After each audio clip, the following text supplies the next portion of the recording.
Xin chào cả nhà nhé, tuyệt vời rồi, em đã tìm được cái lối nhập dầu về Việt Nam rồi, không cần phải đi qua eo biển Hé Bốt nhá cả nhà. Mời cả nhà xem. Hả?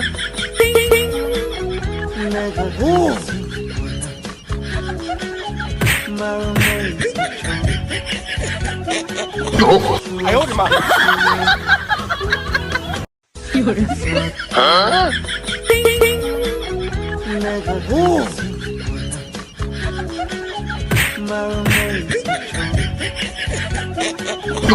Ai ôi mà. Hả?